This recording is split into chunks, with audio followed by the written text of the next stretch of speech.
15 বছর পরে কেউ যদি দেশে যায় থাকে বা 10 বছর পরে দেশে যায় থাকে, তারা যদি আপনি ঢাকা থেকে বাসে করে একটা গাড়িতে করে যদি ছেড়ে দেন, সে যদি বরিশালে যায়, সে দেখবে খালি উন্নয়ন আর উন্নয়ন।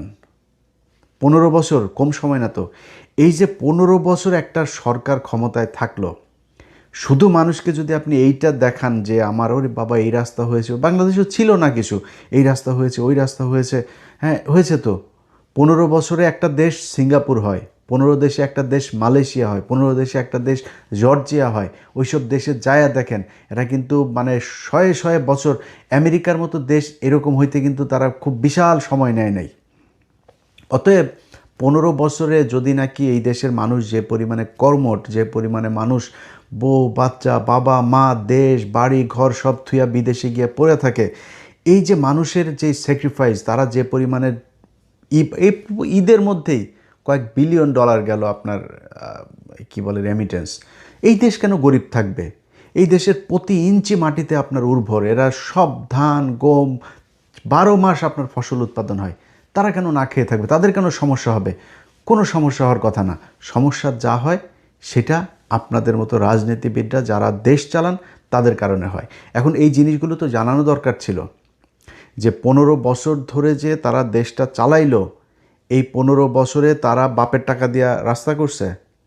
ধরেন ঢাকা মাওয়া রাস্তাটার কথাই যদি বলি, ওদিকে ওই যে হাট কুমরোল না কি একটা আছে সিরাজগঞ্জের ওইদিকে, তারপরে যে ঢাকা চিটাং আপনার 4 লেনের বিভিন্ন জায়গায় যে রাস্তাঘাটগুলো হলো, পদ্মা সেতু হয়েছে, ওর বাপের টাকা দিয়ে করে নাই তো।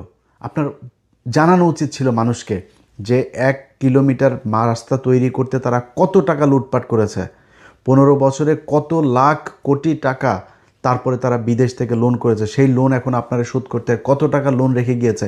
এই জিনিসগুলি সব জানার দরকার ছিল। না জানায়া আপনি এমন একটা ভাব ধরেছেন আপনি 15 দিনের মধ্যেই দেশে সব সমস্যার সমাধান, আর কোনো কিছু কোনো জায়গায় কোনো সমস্যা হচ্ছেও না, হবেও না, সব দিয়ে দিবেন জনগণের।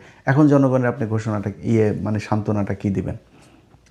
জনগণরে আপনি বুঝাইলেন ঈদের আগে তেলের কোনো সমস্যা নাই, এখনও নিউজ হয় প্রতিদিন কয়েক জাহাজ করে তারপরে তেল সব আসতেছে বাংলাদেশ। সারা দুনিয়ার যদি সব জায়গায় সংকট হয় তাও দেশে কোনো সংকট হবে না। মন্ত্রীরা এগুলো বলছে, আপনি এটা বলার দরকার কি? আমরা দেখতেছি না যে যুদ্ধ হচ্ছে? তা আমরা আপনি আপনি নিজের সামনে তো আছে, আরে শেখ হাসিনা ইউক্রেন আর রাশিয়ার যুদ্ধ, ওই কথা বলতে গেলে মুখস্থ একটা বক্তব্য শিখেছিল।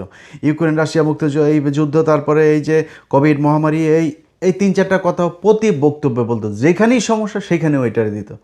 আপনার তো জেনুইন হাসিনার মতো 4-5 বছর ধরে না তো, আপনার মাত্র এখনও যুদ্ধ চল